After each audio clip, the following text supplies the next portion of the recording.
Bonjour à tous et bienvenue sur ce nouveau plateau de l'EducPop TV, la web TV de la Ligue de l'Eure sur l'éducation populaire. Aujourd'hui, nouveau plateau, nouveaux invités et nouvelle rubrique. On découvrira ce qu'est l'EducPop et la Ligue de l'enseignement avec Antoine. On en découvrira un petit peu plus sur notre projet avec Maxime Imbert et Laurent Dezonnet. Et on finira sur une très belle personne, Marie-Claude Corsial, qui nous expliquera ce qu'elle réalise. Mais comme toute bonne émission commence par un beau générique, on se retrouve tout de suite. Générique.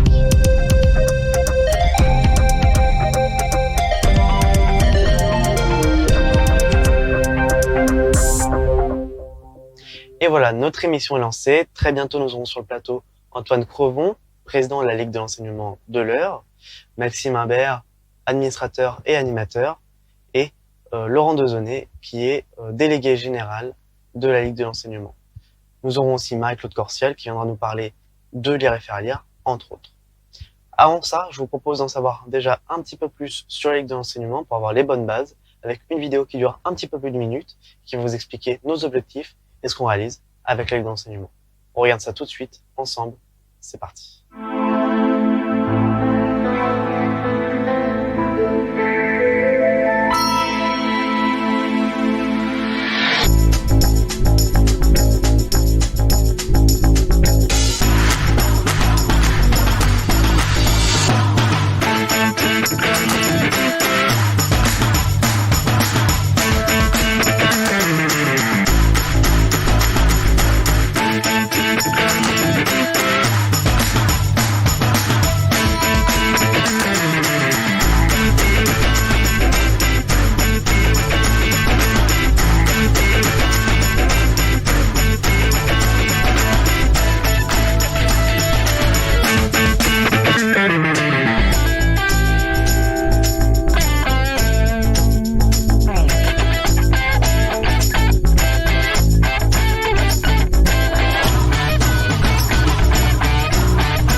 Eh bien voilà, vous avez découvert en vidéo la Ligue de l'enseignement, les ambitions et les objectifs, mais je suis sûr qu'il me reste encore beaucoup de questions en suspens. C'est pourquoi nous allons avoir en plateau dans quelques instants Antoine Crevon, qui est président de la Ligue de l'Eure, qui viendra éclaircir un petit peu tout ça. Et c'est l'heure de notre première rubrique, la Ligue d'enseignement. Antoine, c'est quoi ?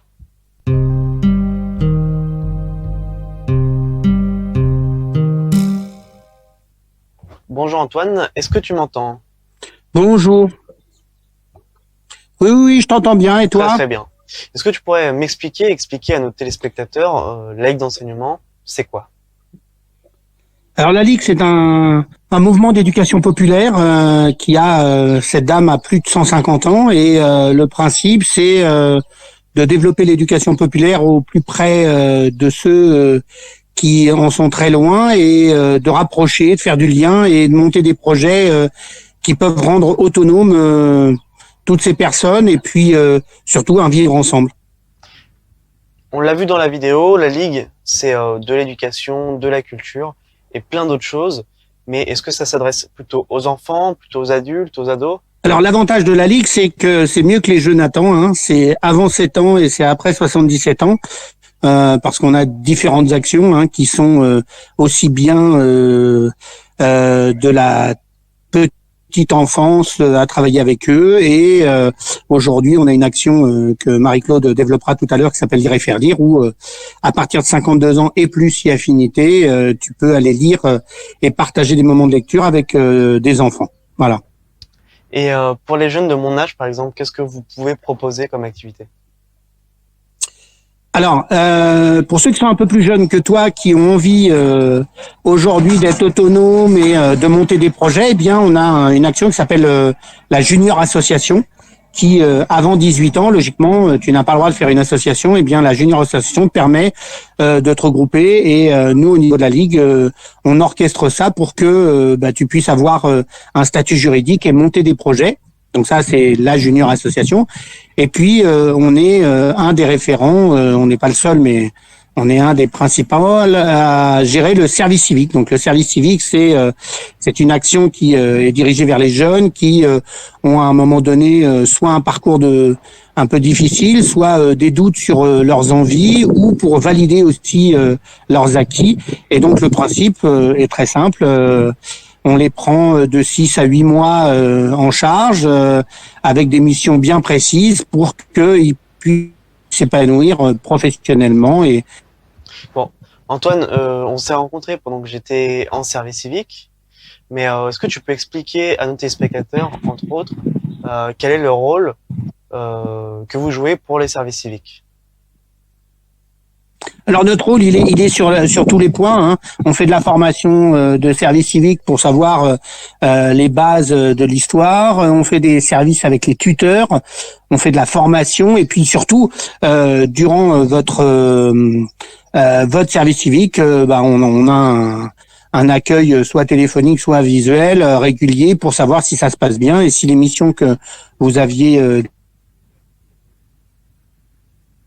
décidé de faire, ça matche bien. D'accord. Et hormis les services civiques, les référents lire qu'on verra aussi en détail tout à l'heure, est-ce que vous avez d'autres actions sur le territoire? Alors oui, la Ligue de l'enseignement, c'est plein de choses. Hein. Sur la basse Normandie, il y a un réseau qui s'appelle Générique qui développe le cinéma itinérant et la programmation de salles associatives. Donc on travaille beaucoup sur le culturel, bien sûr les vacances pour tous, le tourisme social. Vraiment, la particularité de la Ligue, c'est d'être au plus proche des habitants pour leur rendre une autonomie, soit dans la création, soit dans le mieux vivre ensemble. D'accord. Bien, merci Antoine. Et j'espère que vous avez pu comprendre un petit peu plus ce qu'était la Ligue et l'éducation populaire. Et on a de la chance parce qu'on a un des animateurs, des administrateurs de la Ligue de l'enseignement qui nous a envoyé un fichier vidéo pour expliquer sa vision de l'EducPop. Alors, restez connectés. Je vous diffuse tout de suite cette petite vidéo. Manu. En un peu plus d'une minute, je vais tenter de vous expliquer ce qu'est l'éducation populaire et pourquoi j'ai décidé de m'engager avec la Ligue de l'enseignement. L'éducation populaire, pour moi, c'est un ensemble qui regroupe toutes les pratiques éducatives et culturelles qui œuvrent à et pour la transformation sociale et politique. Son but, c'est d'émanciper les hommes et les femmes en favorisant, en améliorant leur pouvoir d'agir. Pour moi, il s'agit de s'autoriser à agir, d'affirmer sa dignité, de prendre conscience des rapports sociaux, afin de construire une œuvre et une force collective apte à améliorer, imaginer la transformation sociale. Cette puissance d'agir a permis, permet et permettra de faire l'histoire et non de la subir. En tout cas, je l'espère. Mon engagement dans ce mouvement d'éducation populaire me permet justement de participer à chercher avec vous tous comment nous pouvons apporter des réponses aux questions culturelles, sociales et politiques de notre société pour ne pas surtout laisser l'avenir se décider sans nous. Alors venez nous rejoindre, ne subissez plus, je vous attends. Nous voilà de retour sur le plateau de l'EducPop TV, la web TV participative qui vous appartient. Pour ce premier numéro, le temps de lancer la machine, on a décidé de prendre en main un petit peu avec la Ligue ce numéro, mais les prochaines fois, ce seront vos rubriques. Et donc là, on passe à la rubrique qui vous appartient, mais cette fois-ci, cette rubrique-là, c'est nous.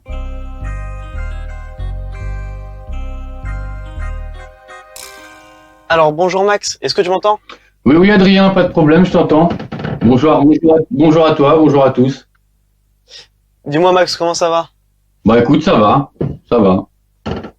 Est-ce que tu pourrais me dire en quelques mots et dire à nos spectateurs pourquoi est-ce qu'on est là aujourd'hui et pourquoi est-ce qu'on fabrique cette émission? Bah aujourd'hui, on réalise une une émission dans laquelle on a envie que les gens puissent raconter un petit peu ce qu'ils font, ce qu'ils ont vécu pendant le confinement, ce qu'ils vont vivre après, qui viennent s'exprimer en fait. C'est un média d'échange et où tous ensemble, on va essayer de construire le monde de demain. D'accord. Et pourquoi avoir fait le choix de ce type d'outil particulier et de monter un plateau télé? Bah, nous, ça fait un petit moment à la Ligue et puis dans nos activités aussi personnelles qu'on croit à cet outil numérique de la web TV. Donc, on est des convaincus sur cet espace de parole. Et puis, c'est lié aussi à la situation puisque comment le président Macron a indiqué qu'il allait y avoir des décisions de rupture. Donc, nous, on s'est dit on peut pas imaginer que ces gens-là vont faire des décisions de rupture qui aillent dans notre sens. Donc on s'est dit il faut se mobiliser et puis essayer de faire adhérer des gens autour de cette idée et puis de faire des propositions. D'accord. Et donc, comment est-ce que a pu se mobiliser justement cette équipe qui aujourd'hui fabrique le plateau télé? Bah, la mobilisation, elle est au sein de la Ligue, autour du conseil d'administration et du délégué, avec lequel on réfléchit. Et puis après, Laurent rentrera peut-être plus dans les détails, mais on a cette action de Web TV, mais on a aussi un appel sous forme de texte et d'email qu'on va envoyer à des collectifs, à des partenaires, et puis on va essayer d'avoir pas mal de monde qui nous rejoignent, quoi. D'accord. Bon, alors, je vais donner un petit peu la parole à Laurent. Laurent, est-ce que tu m'entends? Oui, oui, je vous entends, Adrien. Très bien. Parfait. Bonjour à toi. Bonjour à tous. C'est toi qui as monté l'équipe pour la création du dispositif. Quel était l'objectif que tu avais en tête à ce moment-là et comment est-ce qu'il peut être, d'après toi, utile pour changer les choses dans le futur? Dans la continuité de ce que vient de dire Max et Antoine précédemment par rapport à l'éducation populaire, l'objectif de l'outil là qu'on met en place et la démarche qu'on souhaite mettre en œuvre, c'est de permettre aux personnes d'être force de proposition sur les actions qu'on devra mettre en place demain sur les territoires locaux, dans les campagnes, pour que si en effet on veut les choses changent comme ça a pu être annoncé, il faut qu'on puisse avoir un espace de parole, d'échange. Et puis, même si en effet il y a des choses, des combats politiques amenés d'être à un niveau national ou international, il faut aussi que les gens s'approprient leur territoire et qu'on soit aussi par cet outil un vecteur de partage de bonnes pratiques. D'accord. Et donc, d'après toi, à qui s'adresse cet outil-là? Est-ce que c'est plutôt aux associations, aux particuliers? Alors, concrètement, qui il faut être pour pouvoir participer à ce plateau télé-là? Quel profil il faut avoir? Alors, elle s'adresse à tout le monde. Max disait tout à l'heure qu'en effet, on va, nous, par un communiqué, interpeller les organisations, les associations, les collectifs, les citoyens.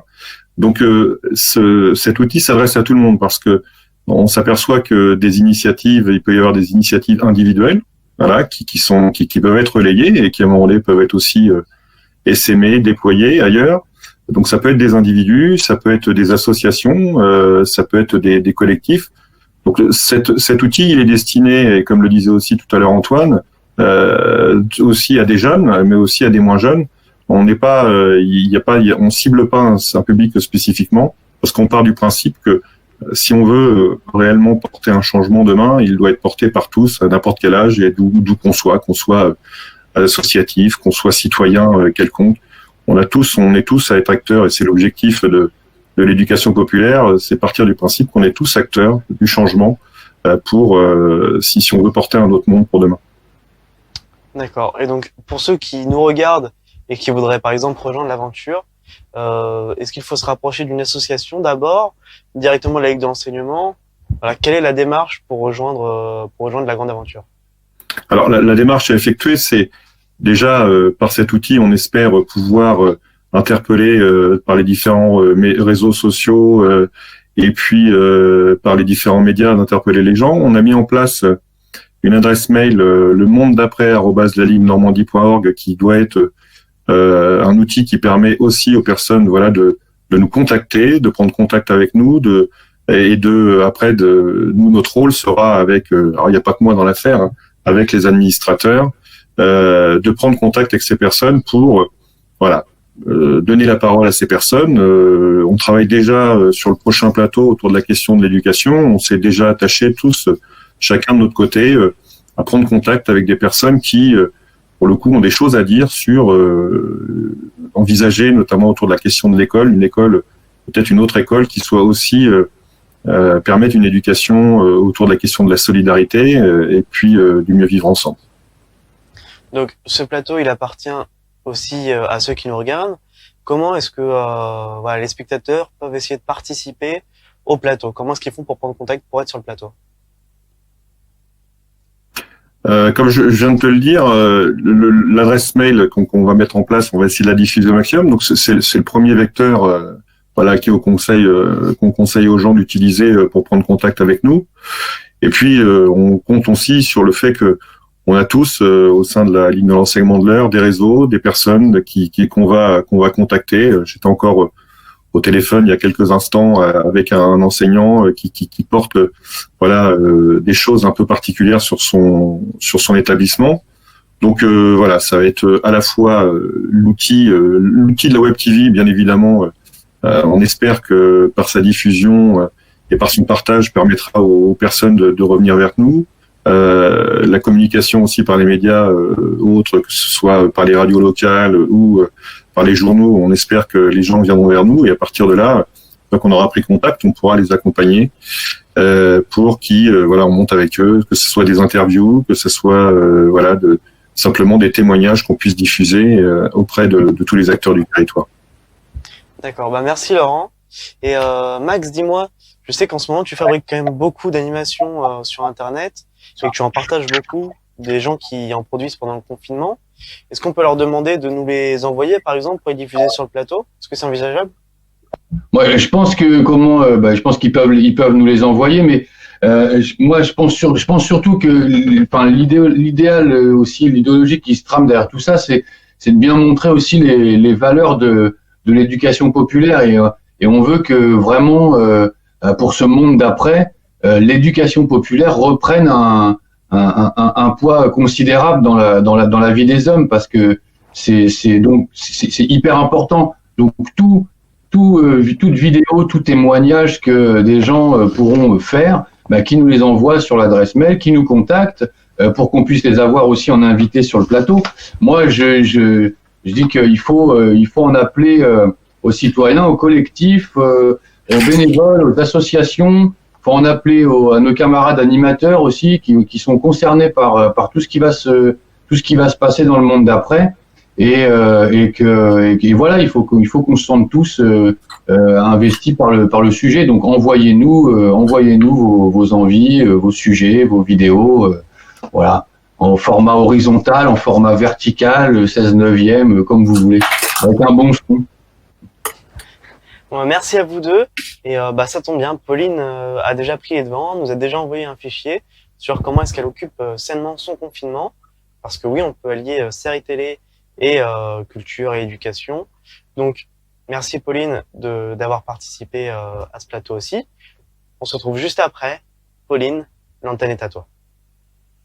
Bonjour à tous et à toutes, on se retrouve pour le petit conseil de Pauline Que faire en confinement et aujourd'hui je voudrais vous parler d'une série sur l'Union européenne.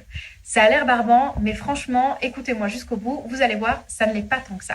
Bon, évidemment, moi, l'Union européenne, c'est ma spécialité, c'est mon petit dada, donc c'est sûr que ça allait me plaire. Mais là, je vous parle d'une série grand public qui est sur le site de France Télé. C'est 10 épisodes d'une vingtaine de minutes chacun, donc c'est franchement facilement regardable. Vous n'êtes pas obligé de regarder les 10 à la suite, voilà. Et c'est une série humoristique, c'est une série satirique, c'est une série qui est que caricaturale, donc tout le monde en prend pour son grade, la Commission européenne, le Parlement, les lobbies, etc. Vraiment, c'est vraiment hilarant. Pour le boulot, je dois la regarder et donc je regarde plusieurs fois certains épisodes et je rigole chaque fois. Vraiment, c'est aux mêmes blagues, c'est vraiment drôle. Donc la série s'appelle simplement Parlement, à retrouver donc sur France Télé. On suit Samy, un jeune assistant parlementaire qui débarque au Parlement européen et qui s'est assez mal préparé à son stage. Donc d'ailleurs, s'il y en a qui recherchent des stages, c'est une bonne leçon pour vous. Il faut absolument se préparer quand on cherche un stage et ne pas arriver comme Samy. Mais pour nous, téléspectateurs et téléspectatrices, ce qui est hyper intéressant, c'est que si vous ne connaissez rien sur l'Union européenne, eh bien, vous allez suivre Samy et arriver comme lui, sans rien comprendre au Parlement. Et au fil des épisodes, ça devient de plus en plus clair. Donc ça, c'est quand même pas mal. On apprend des choses tout en rigolant, je vous l'assure. C'est vraiment, vraiment drôle. Donc, il est assistant parlementaire de Monsieur Specklein. Monsieur Specklein, qui est un député qui ne sait pas trop qu'est-ce qu'il fait au Parlement européen et il n'a pas l'air d'avoir une folle envie de travailler. Donc, grosse caricature du député européen qui est un peu atterri là par hasard. C'est typiquement français, ce genre de caricature, parce que le Parlement européen est souvent vu comme une fin de carrière, en fait, pour certains hommes et femmes politiques. Pour certains, évidemment. Vous avez aussi des députés dans la série qui se donnent à fond sur leur métier et ça fait quand même plaisir. Donc, cette série, elle n'épargne personne et surtout, elle ne se trompe pas. Il n'y a pas d'erreur, il n'y a pas de choses qui sont occultées ou qui sont résumées pour faire plus simple. Parfois, c'est complexe et en fait, on en rit. Donc, je vous conseille vraiment de regarder cette série Parlement et j'attends surtout vos retours et j'espère que vous aurez trouvé ça aussi drôle que moi. Je vous embrasse et je vous souhaite un bon confinement. Alors, de retour sur le plateau, nous allons passer à notre troisième rubrique. Marie-Claude Corsial, c'est une très belle personne, mais Marie-Claude, c'est qui?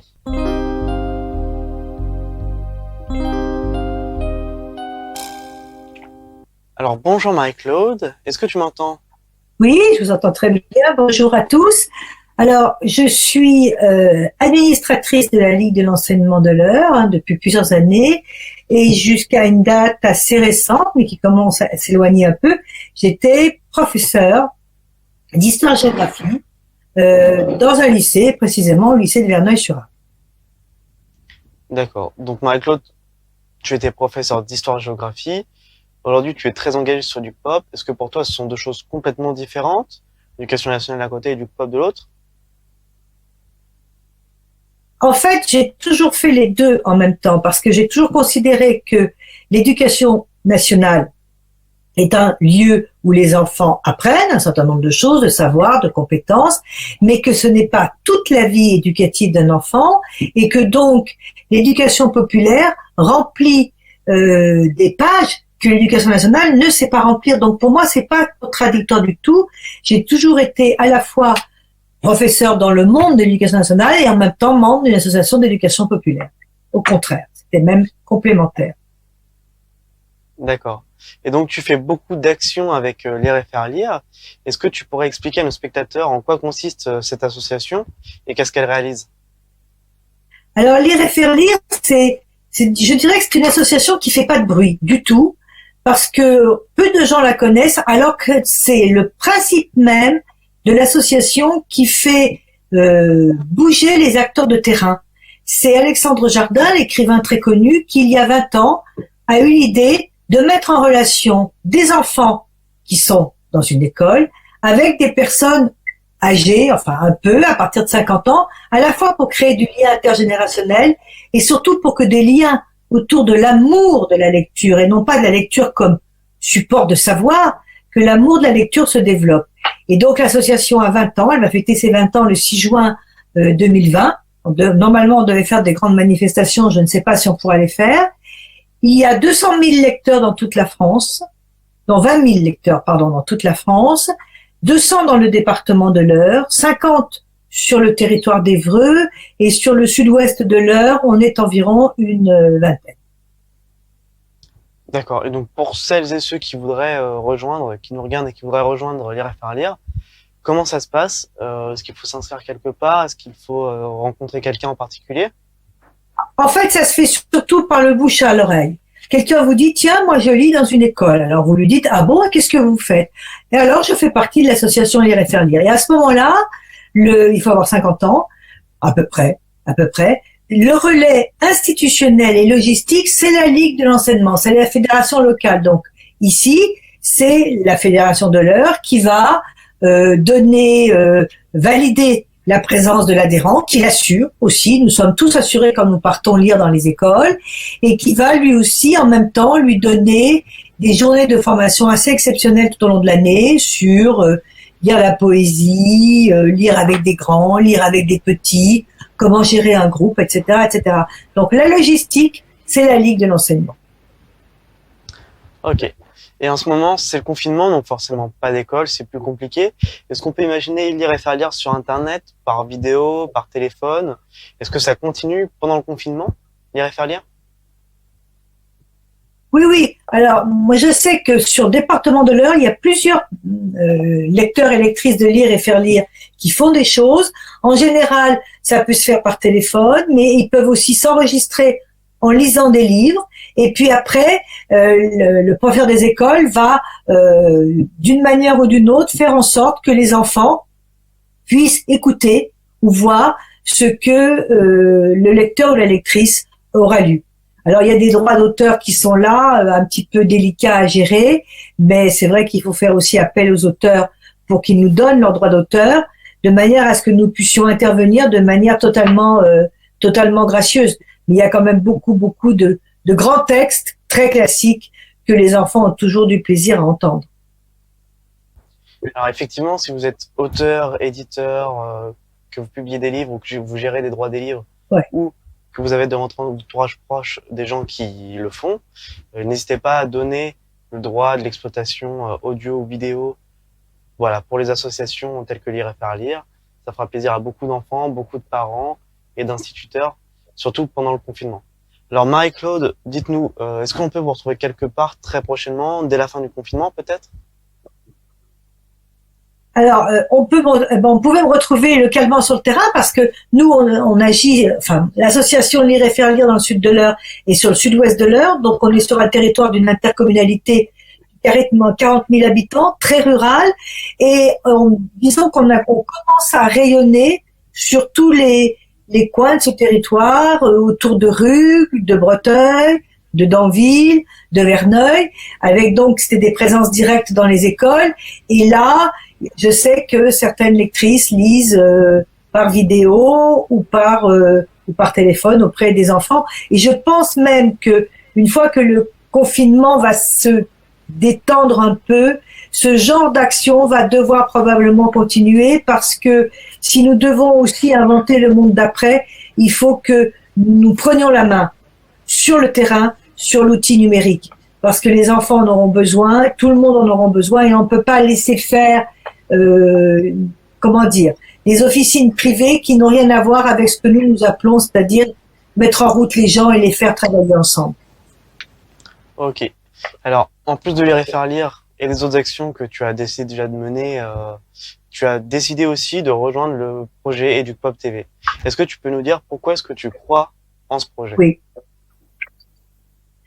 Ce monde d'après, je pense que tout simplement, si ce n'est pas nous, les acteurs de terrain qui l'inventons, on va se trouver face à une situation qu'on n'a jamais pu imaginer, puisque de toute façon, elle n'a jamais existé. Donc, il faut que nous prenions progressivement la main ensemble pour décider ensemble de ce qu'on va faire, de ce qu'on va vivre, de la manière dont on va évoluer. Ce ne seront pas... Alors, il faut aussi pousser les politiques d'État à faire un certain nombre de choses, parce que si nous, acteurs de terrain, nous ne nous mobilisons pas, nous subirons le changement sans essayer de l'aménager de manière humaine et solidaire. Et ça, c'est important parce que je pense que vraiment, pour nous tous, quel que soit l'âge que nous ayons, c'est la première fois que nous sommes confrontés à un défi de cet ordre. Merci Marie-Claude, merci à tous mes invités d'avoir pris place sur ce plateau. Merci à vous de nous avoir suivis jusque-là. Dans quelques instants, une petite surprise, parce que nous on est comme ça. Et on se donne rendez-vous très très bientôt. Donc restez connectés sur le compte YouTube de la Ligue de l'Eure, la page Facebook la Ligue de l'Eure, et n'oubliez pas de nous contacter avec l'adresse email @laliguenormandie.org. De toute façon, on vous répondra forcément. On se retrouve très très vite. On vous annonce ça sur les réseaux. Merci à la mairie de Daubeuf de nous avoir prêté les locaux. Merci à nos partenaires de nous suivre. Et puis merci à vous, surtout, de commenter, de partager et d'être là au rendez-vous à chaque fois. C'est vraiment un plaisir. Le prochain plateau, ce sera le vôtre. Alors, laissez vos commentaires, envoyez-nous vos messages pour participer au plateau. Et la prochaine fois, ce sera plus nous, ce sera vous. C'était Adrien avec la Ligue de l'Heure. Le koala qui disait des gros mots. Mamie poule. Quoi encore? Ces gros poussins m'ont traité de crottin de chèvre. Oh là là, quelle horreur. Moi qui ne voulais pas vous raconter l'histoire du koala, m'y voilà obligée. Vous ne me croirez pas, car un koala, c'est mignon tout plein. Mais ça peut dire de très gros mots. Et du coup, rendre la vie impossible aux autres. Lui, ça l'amuse beaucoup, toutes ces mouflonneries. Regardez son sourire éclatant, le yeux doudou, à faire fondre les glaçons de la banquise. Vous le voyez bien, ce koala a l'air câlin. Mais en vérité, ce koala-là n'a rien de câlin. Un singe lui tend gentiment une banane, le mignon dit, merde envie. Le singe le prend mal, évidemment. Ouin, maman. Bébé ouin ouin, fesse de baba ouin. Oui, je sais, c'est affreux, et cela ne fait que commencer. Car un babouin, justement, montre son popotin et demande, vas-y, répète un peu ce que t'as dit, pété nu corpulent, que de cacaotesse, oh, affreux, affreux. Un cacaotesse s'en mêle, que de caca quoi, cacafard, crotale de bique. Un éléphant qui laissait traîner ses oreilles dans le coin s'évanouit dans les bras d'un renard en entendant de telles monstruosités. Affreux, affreux, affreux. Impossible d'arrêter le koala. Grosse baleine touée, éponge moisie, peau dorée, tête complètement ton. Affreux, affreux, affreux, affreux.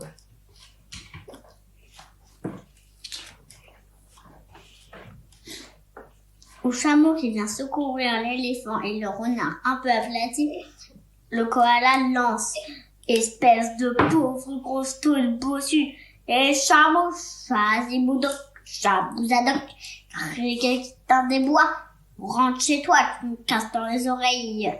Affreux, affreux, affreux, affreux. Mais soudain, il faut le croire, faut le voir pour le croire. Soudain, boing, quelque chose tombe et rebondit sur l'une des bosses du chameau, et boing, sur l'autre. Et hop, atterrit sur la tête du koala. C'est une koalette, couleur chocolat, encore plus chaud roudoudou que le mignon qui dit des choses affreuses.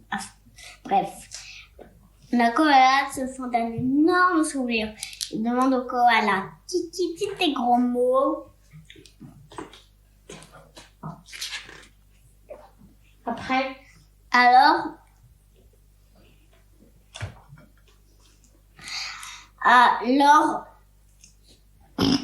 le koala a voulu dire un nouveau mot, mais il est resté coincé au fond de sa gorge. C'était quoi le mot? Un gros? Pas du tout. C'était bisous, bisous. Quand le koala a réussi à le dire, ça a été la fin des mouflonneries. Youpi! À l'amour. Allez, les garpilles, les loufoques.